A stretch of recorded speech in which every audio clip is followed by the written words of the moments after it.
Ryan Matthews gazed out at the New York City skyline through the massive windows of his office on the top floor of the tallest building on Fifth Avenue. At 35, he had built a tech empire valued in the billions. But at that moment, his mind was far from the numbers and charts that usually occupied his thoughts. In his hands, a delicate engagement ring sparkled, reflecting the light of the setting sun. After 2 years of dating Hannah Foster, he was about to take the next step. However, something bothered him, a persistent feeling that there were unrevealed secrets lingering between them. "Mr. Matthews, Miss Foster has just arrived," announced his secretary over the intercom. Hannah entered the room with her characteristic elegance. Her brown hair framed her face in soft waves, and her green eyes conveyed a mixture of sweetness and mystery that had always intrigued Ryan. "I thought our dinner wasn't until 8, she commented, approaching for a kiss. "I needed to see you." "Earlier?" Ryan replied, discreetly tucking the ring into his jacket pocket. "Hannah, I've been thinking, I've met your parents a few times here in New York, but we've never visited your hometown. Why don't we spend a weekend in Aspen with your family?" Hannah's smile faltered for an almost imperceptible moment. "Oh, honey, now isn't a good time. Dad's very busy with the carpet factory. You know how much of a workaholic he is."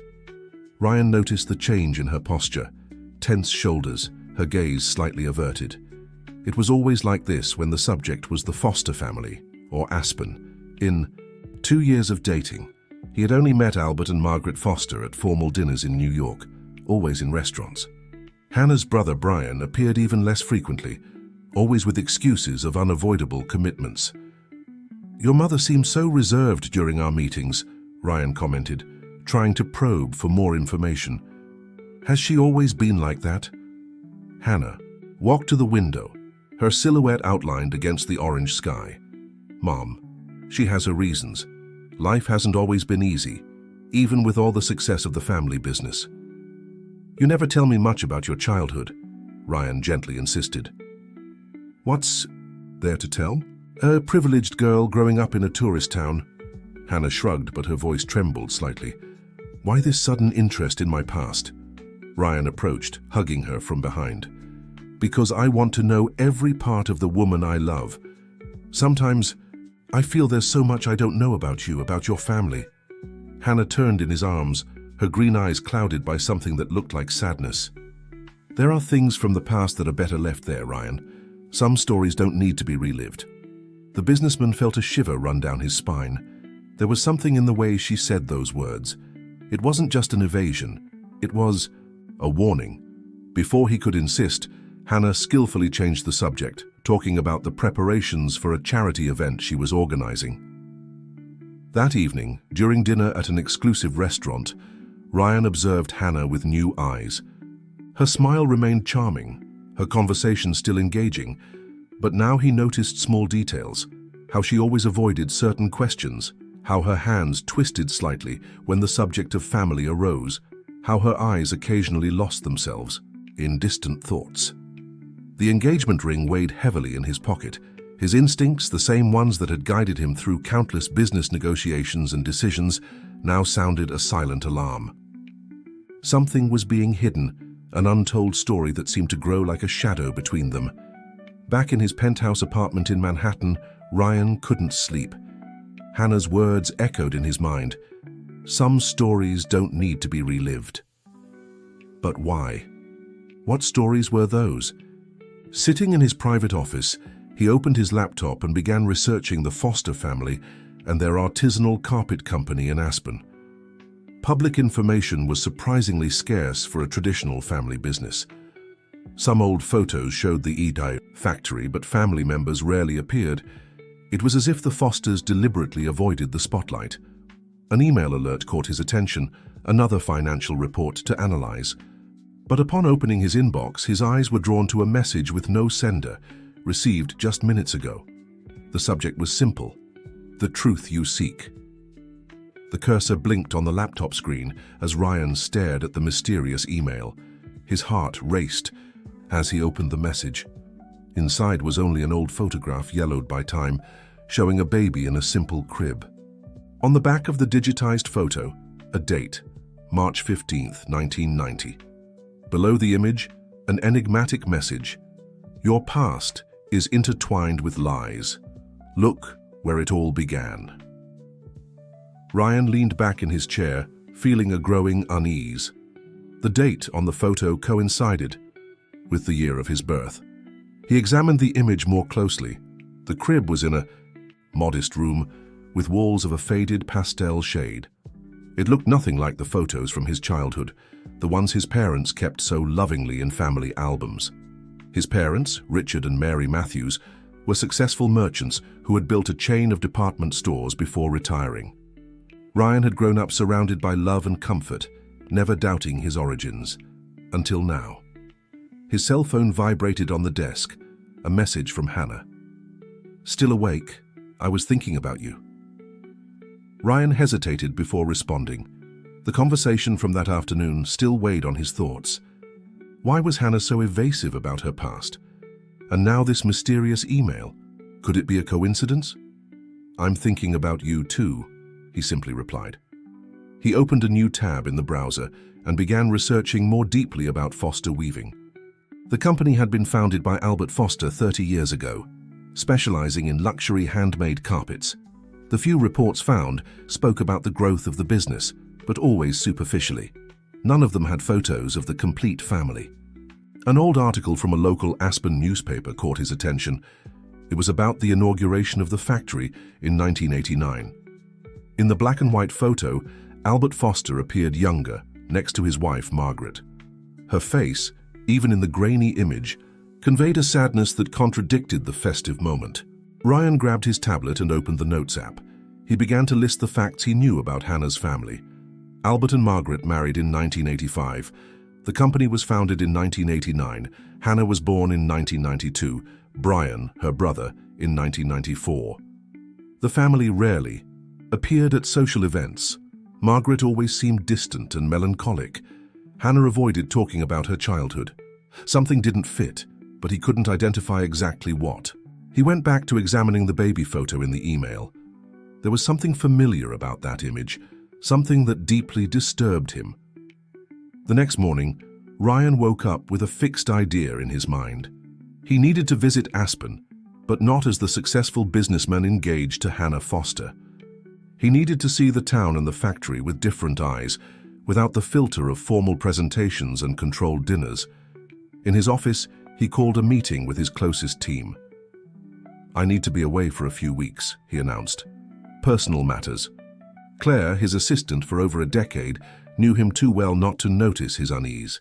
Is everything all right, Mr. Matthews? I'm not sure yet, Claire, he answered honestly, but I intend to find out. During lunch, he met Hannah at her favorite restaurant. She was particularly excited, talking about plans for a new charity art exhibition she was organizing.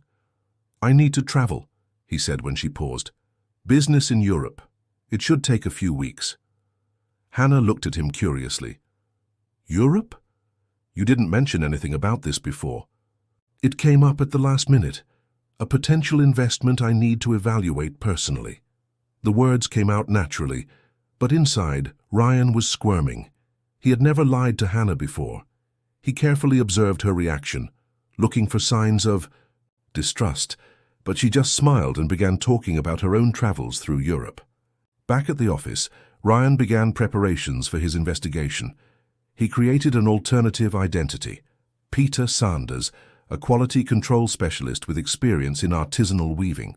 Through carefully chosen contacts, he obtained documents and references that would support his story. As he worked on the details of his plan, he couldn't stop thinking about the baby photo.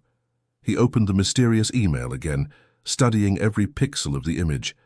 It was then that he noticed something he hadn't seen before, partially visible. In the corner of the photo, there was a small symbol embroidered on the crib sheet. He enlarged the image as much as he could, and his heart almost stopped. It was the same decorative pattern he had seen on Foster Weaving carpets. The mountain town welcomed Ryan with a typical foggy morning. Staying at a discreet inn, away from the tourist bustle of Aspen Village, he watched the town wake up. He had traded his Italian suits for simpler clothes, left his Rolex in New York, and fully adopted the persona of Peter Sanders. In the mirror, a different man stared back at him, stubble, plain-framed glasses, hair more natural without gel. The transformation was surprising. No one would recognize him as the billionaire from business magazine covers. His personal cell phone was locked in the inn's safe. He now used a new number, registered under his alternative identity.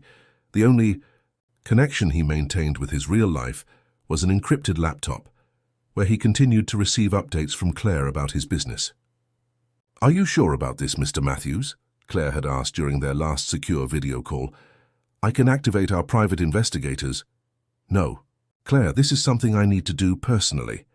That morning, he drove the rental car to Foster Weaving, located in a more remote area of town. The industrial complex was smaller than he had imagined, a set of well-maintained warehouses, and a two-story administrative building, all surrounded by a high wall with security cameras. At the reception, he presented his documents and was directed to an interview with Robert Mills, the production manager. The man, in his 50s, had a tired look and a suspicious gaze. "Peter Sanders." "Your experience is impressive," Robert commented, analyzing the fabricated resume. "But why did you leave a stable position in New York to come work in a small town?" Ryan Peter had rehearsed his story well. "After the separation, I needed a change of scenery. I've always admired Foster Weaving's work, and when I saw the job opening, it seemed like a sign." Robert continued questioning for a few more minutes, until he seemed satisfied. "Well, we do need someone with your experience. When can you start?" "Immediately." The next few days were a total immersion in the world of artisanal weaving. Ryan learned about types of threads, weaving patterns, and quality control. He observed everything and everyone, especially when Albert Foster made his visits to the factory. The family patriarch was an imposing figure, always impeccably dressed. His astute eyes seemed to see through people, and his presence caused visible tension among the employees. Ryan noticed how conversations ceased when he approached, how some older employees averted their gaze. It was during lunch in the factory cafeteria that Ryan got his first significant clue. Sitting with other employees, he overheard a conversation between two women who had worked at the weaving mill for decades. "Mrs. Foster doesn't come here anymore," one of them, Susan, commented. "Since that day—" "Shh," the other, Mary, interrupted her. "Now you know we're not supposed to talk about that." Ryan pretended to be focused on his lunch, but his ears were alert. The two women lowered their voices even more. "It's been so long," Susan continued. "Sometimes I wonder if she managed to better." "Leave the past alone," Mary cut in, casting a nervous glance around. "Some stories are best forgotten." That night, in his room at the inn, Ryan was organizing his notes when he received an email from Claire. Hannah had called his office, worried about not being able to reach him. He sent a quick message to his fiancée, maintaining the story of the European trip. As he typed, an elderly cleaning lady entered to change the towels. She was an old woman with slow movements and a kind look. Something about her face seemed familiar to Ryan.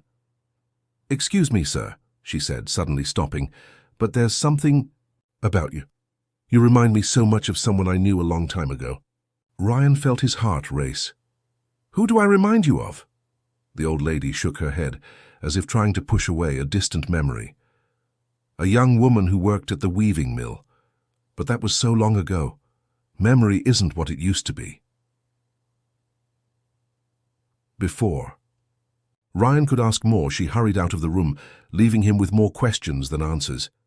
He turned his attention back to the laptop, where he had created a mind map connecting all the information he had gathered so far. At the center of the map was the baby photo. Around it, important dates for the Foster family, enigmatic comments from employees, Margaret's constant sadness, Albert's controlling behavior. A pattern was forming, but crucial pieces of the puzzle were still missing. His cell phone vibrated, a message from an unknown number. "Look for Amy. She knows the truth about 1990. The message about Amy consumed Ryan's thoughts throughout the night. The next morning, during his shift at the factory, he began to discreetly investigate. The name wasn't common, which would make his search easier. "Susan," he approached the woman during a break. "You've worked here for so long. Did you know an employee named Amy?" The woman's face paled slightly. She looked around nervously before answering in a low voice. "Amy. It's been years since I heard that name. She was the Foster family's nurse, very dedicated to Mrs. Foster, especially during certain periods." "What periods?" Ryan gently insisted.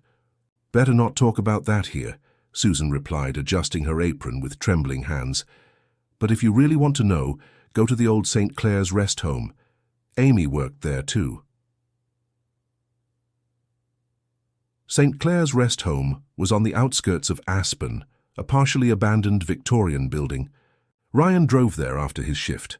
The place was still functioning, but only a small wing remained active. The rest of the building was closed off, with windows covered by boards and an air of abandonment. At the reception, a young attendant greeted him with suspicion. "I'm looking for information about a former employee, Amy. She worked here in the 90s, Ryan explained. "I'm sorry, but we can't provide information about former employees," the attendant replied automatically. "Please," Ryan insisted. "It's a family matter. Very important." The mention of the word family seemed to awaken something in the attendant. She studied him for a moment before saying, "Wait a minute." She returned, accompanied by a grey-haired lady with an elegant posture. "I'm Sister Constance, director of the home. Why do you want to know about Amy?" Ryan decided to risk the truth, or at least part of it. "I'm investigating events that happened here in 1990, related to the Foster family." The name caused a visible reaction in the nun. "Come with me," she said after a moment of hesitation. In her simple office, Sister Constance served tea while studying Ryan carefully. Amy was more than an employee here. She was a special person with a huge heart, especially for the pregnant women we sheltered. "Pregnant women?" Ryan asked, feeling his heart race. "Yes. In the 80s and 90s we had a special wing for young mothers in vulnerable situations. Amy took care of them. She was a nurse, but she did much more than that. She provided emotional support, counseled." The nun paused, as if carefully choosing her next words. "Some stories from that time still trouble me." "What kind of stories?" "There was a particularly difficult period in 1990. Amy discovered something that deeply upset her, something related to the Fosters." Sister Constance sighed deeply. "Shortly after, she simply disappeared. She left only a letter, saying she needed to distance herself for her own safety." Ryan felt a shiver run down his spine. "Do you still have that letter?" "No, but I have something that might interest you more." The nun stood up and went to an old file cabinet. After a few minutes of searching, she returned with a yellowed envelope. "Amy left this with instructions to give it to the right person when they appeared." "How do you know I'm the right person?" Sister Constance smiled softly. "Your eyes. They're identical to hers." With trembling hands, Ryan opened the envelope. Inside was a photo, the same one he had received by email, but this time the back contained a handwritten message. "To my little Ryan, who will one day know the truth. With love, Amy." "Was she your mother?" the nun asked gently. "I don't know," Ryan answered honestly, his voice choked. "I still don't know." That night, in his room at the inn, Ryan couldn't sleep. The photo and Amy's message had unleashed a storm of emotions and questions. His parents, Richard and Mary Matthews, had always been loving and present. The idea that there could be another past, another story, was disturbing. His cell phone rang. It was Hannah. "Honey, is everything okay? You seem distant these last few days." "Everything's fine," he lied, hating himself for it. "Just a lot of work here." "I have news," she said excitedly. "Dad finally agreed to have that family lunch you wanted so much, as soon as you get back." Ryan felt his stomach churn. Albert Foster, the man who might have answers to his questions, was finally opening the doors of his home. But now this approach had a completely different meaning. "I can't wait," he replied, trying to keep his voice steady.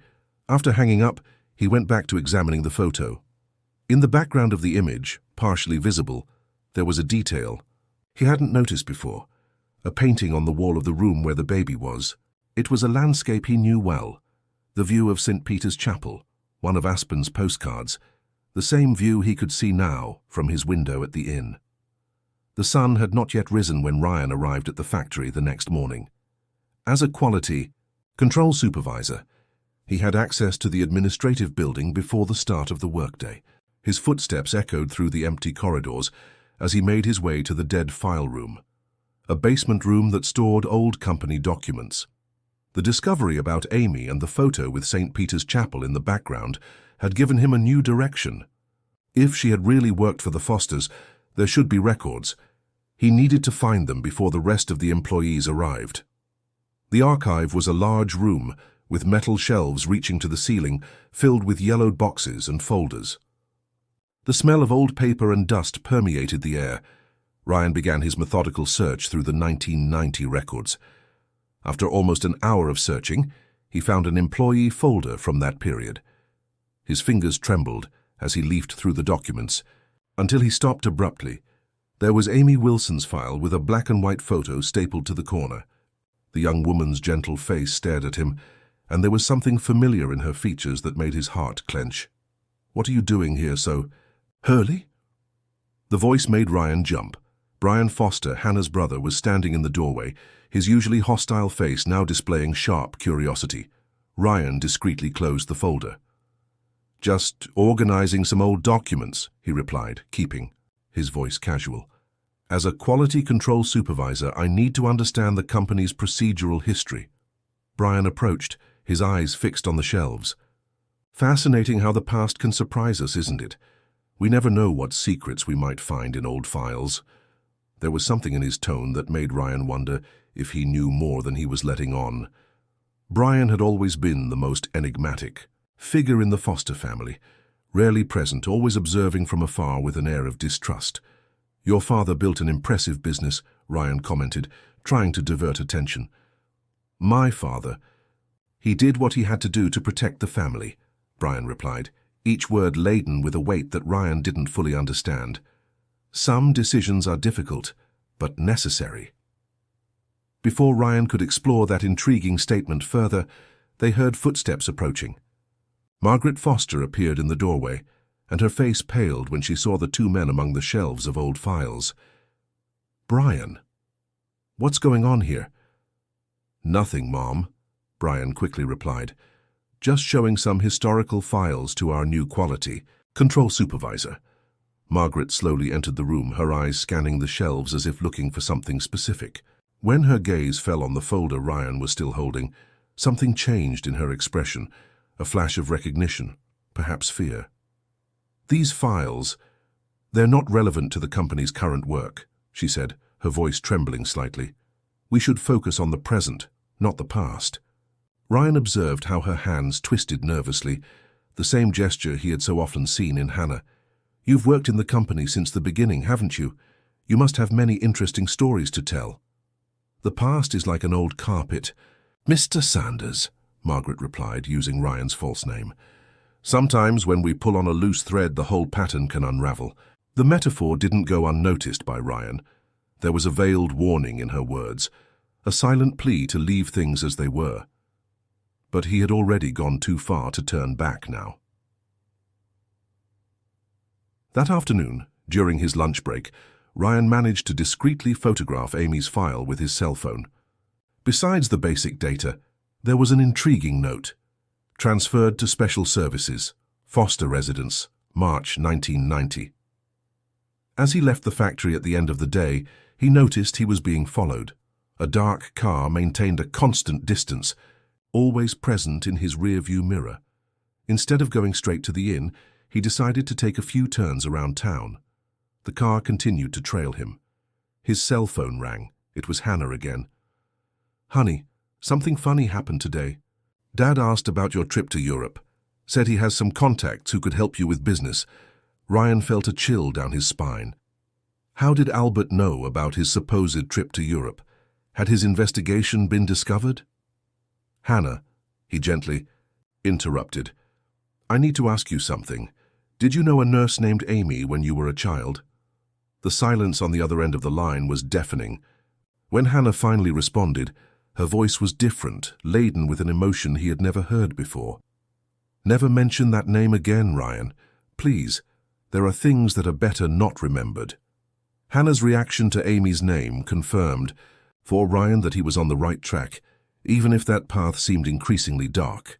That night, in his room at the inn, he was analyzing Amy's file when he noticed a detail that had escaped him before: a residential phone number handwritten in the margin of the document.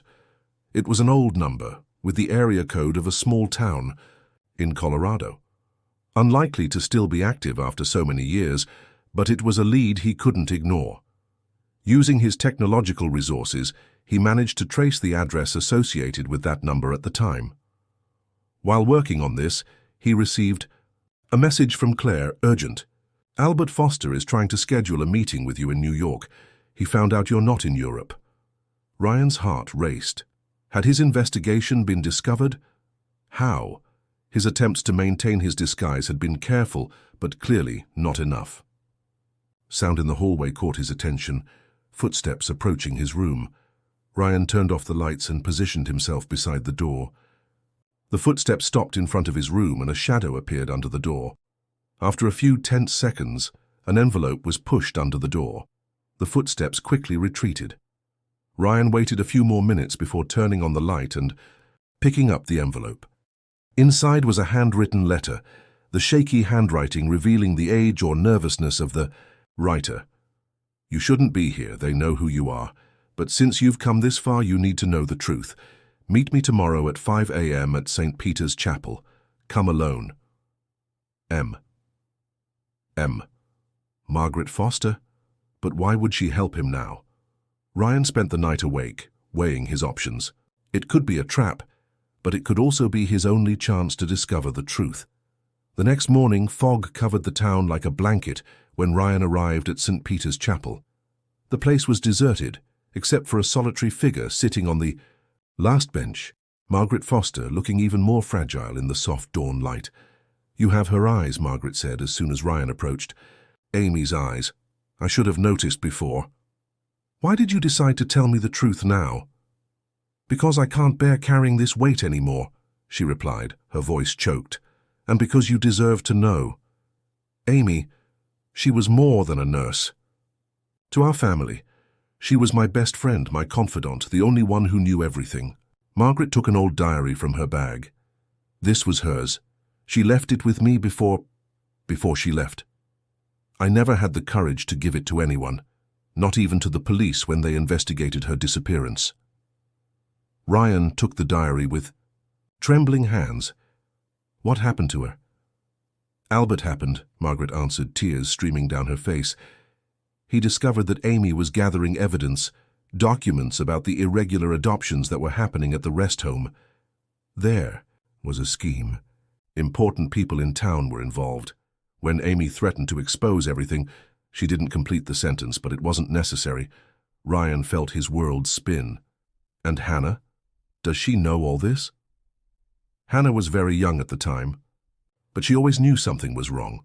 The interrupted conversations, the secrets, Amy's behavior. She adored Amy, you know. When she disappeared, Hannah was devastated. I think part of her never got over it. "Why are you telling me this now?" "Because you need to know who Albert Foster is before you marry Hannah. And because—" Margaret hesitated, looking directly into Ryan's eyes. "Because Amy left something for you. Something I've kept all these years, waiting for the right moment." She opened her bag again and took out a sealed envelope, yellowed by time. She said it was for her son, said that one day he would come looking for answers, and that I would know when it was time to deliver this. Ryan took the envelope, his heart beating so hard it felt like it would explode. Before he could open it, however, they heard a car rapidly approaching the chapel. "It's Brian," Margaret said in panic. "He must have followed me. You need to go. Now." "Come with me," Ryan offered. "I can't. I need to protect Hannah. Go. Use the path behind the chapel. And Ryan—" She held his arm with surprising strength. "Don't trust anyone in the Foster family. Not even Hannah." Ryan spent the entire day locked in his room at the inn, immersed in the pages of Amy's diary. Each word revealed a more disturbing story than he could have imagined. The diary began in January 1990. Today I started my work as a private nurse for the foster family. Margaret is fragile, but Albert insists she continue participating in company activities. There's something strange happening at the rest home. The young mothers who arrive there, some simply disappear after giving birth. The following pages detailed how Amy began to notice suspicious patterns. Babies were registered with different names, documents were altered, wealthy families suddenly appeared with newborns. March 1990. I can no longer pretend I don't see what's happening. Albert has a scheme with judges and notaries. All the adoptions are irregular. The real mothers are convinced or coerced into giving up their babies. Margaret knows everything, but she's trapped in her own nightmare. I need to do something. Ryan paused, reading for a moment, his hands trembling. The date coincided with his own birth. He took a deep breath and continued. March 15th. A boy was born today. The mother is so young, so scared. Albert already has a suitable family chosen for him. I can't allow it. This baby, there's something special about him. His eyes, I've made a decision that will change many lives, including my own. The subsequent entries showed Amy's growing desperation. April. They found out. Albert is furious. He threatened my family. But I have proof of everything, stored in a safe place. Margaret helped me hide the documents. She's finally reacting, wanting to break free from this nightmare. The last entry was particularly disturbing. I need to run. It's the only way to protect everyone. Margaret will keep the evidence and will know the right time to reveal it. To my son, if you ever read this, forgive me for not being strong enough to stay. I did what I could to protect you. Look in the old dollhouse at the chapel. Everything you need to know about your origins is there. Ryan closed the diary, his mind a whirlwind of emotions. Was Amy his biological mother? Had she risked everything to save him from the Fosters' irregular adoption scheme? He picked up the envelope Margaret had given him. Inside he found an original birth certificate, photos and a letter addressed to him. But before he could read it, his cell phone rang. It was Hannah. Ryan, I'm in Aspen. His blood ran cold. What?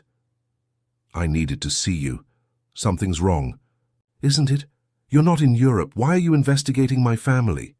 Her voice trembled, mixing hurt and concern. Ryan closed his eyes, feeling the weight of all the lies between them. Where are you? At my parents' house. Dad is furious. I've never seen him like this. He says that you are... She couldn't finish the sentence. Hannah, listen. To me. Get out of there now. I'll meet you. No, she interrupted. I need to understand what's going on. Mom is crying. Brian is distraught. What did you discover, Ryan? At that moment, he heard Albert Foster's voice in the background. Is that him on the phone? Let me talk to him. Hannah, please listen. To me. There are things about your family that you don't know. About me, too. We need to talk, but not there. Meet me at St. Peter's Chapel in an hour. Ryan, The call was abruptly cut off. Ryan tried to call back several times without success. He looked again at Amy's letter in his hands, still unopened. His heart said to read it immediately, but his reason screamed that he needed to act fast. He stored all the documents in his backpack and rushed out of the room. In the hallway, he bumped into the cleaning lady, the same one who days before had said he reminded her of someone. The dollhouse, she said suddenly, grabbing his arm. I worked at the chapel back then. I saw when she hid the documents. Nobody ever looked there. Ryan stared at her, stunned. You knew Amy. She trusted me, made me promise that one day, if her son came back, I would help him find the truth. It took 35 years, but here you are. The sun was beginning to set when Ryan arrived at St. Peter's Chapel. The cleaning lady, who introduced herself as Mrs. Thompson, accompanied him, her wrinkled hands trembling slightly as she indicated the path to the back of the grounds. The dollhouse was there. She pointed to a small wooden structure, partially hidden by vegetation. Nobody has come here in years. The children from the orphanage used to play here, but after the rest home closed, Ryan examined the structure. It was a miniature replica of the main chapel, about 6 feet tall, covered in ivy and marked by time. The door was locked, but yielded easily when he forced it. Amy was very clever, Mrs. Thompson commented. She knew no one would look in such an obvious place. Everyone thought she had taken the evidence when she disappeared. Inside the dollhouse, the air was heavy with decades of secrets. Ryan illuminated the interior with his cell phone flashlight, looking for any sign of the hiding place mentioned in the diary. The altar, Mrs. Thompson whispered. She spent hours here that day working on the toy altar. Ryan examined the small wooden altar. It seemed solid at first glance, but when he pressed the sides, a secret compartment opened. Inside, he found a plastic folder, preserved from time and moisture. His heart almost stopped when he opened the folder. There were dozens of documents, altered original certificates, payment receipts, letters from desperate mothers begging to see their babies, photographs of buyer families with Albert Foster. Ryan? Hannah's voice made him turn abruptly. She was standing at the entrance of the dollhouse, her green eyes wide with surprise and confusion. "What is all this?" she asked, her voice trembling. "The truth about your family," Ryan replied softly, "and about me." Mrs. Thompson stepped forward. "Miss Hannah, you've grown so much. You were just a baby when everything happened. You worked for my family." "No, dear. I worked here at the chapel. I saw a lot happen back then, things your father did." "No," Hannah interrupted. "My father is an honorable man. He built everything from scratch, worked hard." "Hannah," Ryan intervened gently, "the carpet company was just a front. Your father coordinated an illegal adoption scheme. Babies were taken from their mothers and sold to rich families." "You're lying," she retreated, tears beginning to fall. "Why are you doing this?" Ryan took Amy's letter from his pocket, the one that was in the envelope given by Margaret. "Because I'm one of those babies, Hannah. Amy was my biological mother. She tried to save me, tried to expose the whole scheme, but—" "No, it can't be," Hannah stammered, leaning against the wall. "Amy, she was like a second mother to me. Dad said she left because she discovered the truth," Mrs. Thompson completed. "And your father couldn't allow her to speak." Hannah slid to the floor, sobbing. Ryan approached, kneeling beside her. "I didn't want to believe it either, but it's all here, documents, evidence, testimonies. Your father and Brian, they found out who I am. That's why they're so desperate to keep me away." "Mom," Hannah whispered. "She always seemed so sad, so scared. Now I understand why." She looked at Ryan, her eyes full of pain and understanding. "When you started asking questions about my family, about the past, is that when you started investigating?" "I received an anonymous photo," Ryan explained, "of a baby with a message about lies and past. Then I discovered it was a photo Amy had taken of me before handing me over to my adoptive parents." "Your parents?" Hannah hesitated. "Did they know?" "No," Ryan shook his head. "They're as much victims as I am. They believed everything was legal, paid for the adoption process thinking it was legitimate." A noise coming from the chapel startled them. Male voices were approaching. "It's Dad," Hannah whispered in panic. "And Brian, they followed me. Ryan, you don't know my father when he's angry. He's capable of anything to protect the family's reputation." "Come with me." Ryan extended his hand to her. "We can expose the truth together, end this whole nightmare." Hannah looked at his outstretched hand, then at the documents, her tears still falling. From outside, the voices were getting closer and closer. Hannah firmly grasped Ryan's hand. "We need to get out of here. I know a path through the back of the chapel." But it was too late. Albert and Brian Foster appeared at the entrance of the dollhouse, their silhouettes blocking the twilight light. Albert had an expression Ryan had never seen before, a mix of fury and desperation that made him almost unrecognizable. "So this is where Amy hid everything," Albert said, his voice trembling with contained rage. 35 years keeping these secrets, and you had to show up to destroy it all." "Dad," Hannah stood between Ryan and Albert, "is it true? Everything he discovered about the adoptions, about Amy?" "You don't understand, daughter." Albert took a step forward.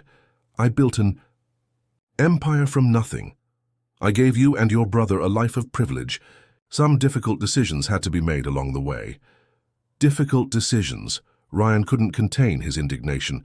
You destroyed families, separated mothers from their children, and Amy was a foolish idealist, Brian interrupted.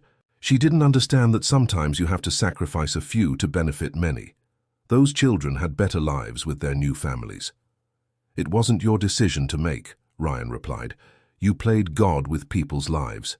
Mrs. Thompson, who had been observing everything in silence, finally spoke. Albert, I saw what you did to those girls. I saw their desperation when they realized they would never see their babies again. I saw Amy trying to help them, comfort. Thems. Shut up, you meddling old woman. Brian advanced threateningly, but Hannah stopped him. Enough, Brian. Enough of violence. Enough of threats. She turned to her father, tears streaming down her face. Where's Mom? Why isn't she here? Your mother is at home, sedated, Albert replied, his voice softer when speaking to his daughter. She never knew how to deal well with the necessities of the business. Necessities of the business, Hannah repeated, horrified. Is that what you call it? Selling babies? Threatening people? What happened to Amy, Dad? What did you do to her? A heavy silence fell over the room. Albert Foster seemed to age 10 years at that moment, the weight of decades of secrets finally taking its toll. I didn't want to, he began, his voice breaking. She threatened to expose everything. She had proof, documents. I offered her money, a lot of money, but she refused. Said she was going to the police, that she would destroy everything I had built. So you made her disappear, Ryan completed, his voice laden with pain. It was an accident, Albert exploded. I just wanted to scare her, make her understand she needed to keep quiet, but she reacted, tried to run, and there was a struggle. Dad, no. Hannah covered her mouth with her hands, horrified. I helped him hide the body, Brian admitted, his previous arrogance replaced by a tormented expression. It was either that or watch our family be destroyed. Ryan felt his legs weaken.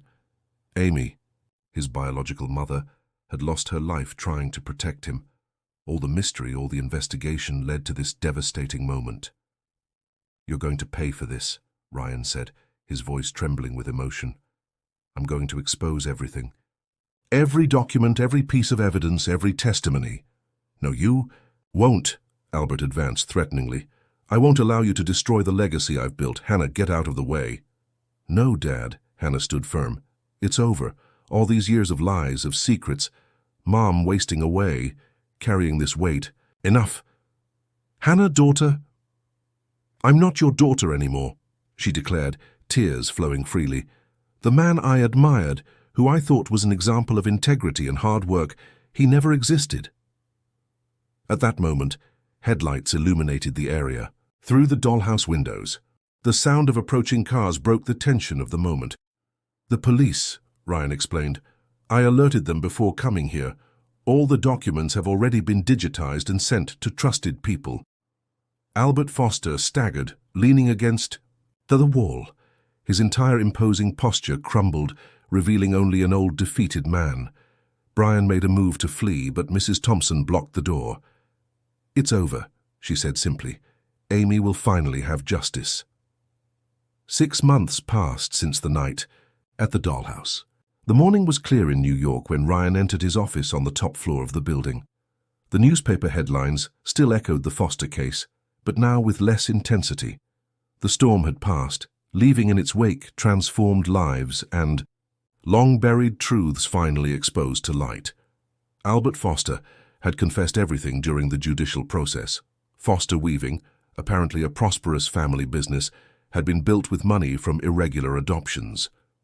Dozens of families were identified, hundreds of lives affected by his actions over 3 decades. Brian also faced the consequences of his actions, showing remorse during testimonies. The truth about Amy finally came to light, and her last words, recorded in her diary, served as final testimony against the Fosters' crimes.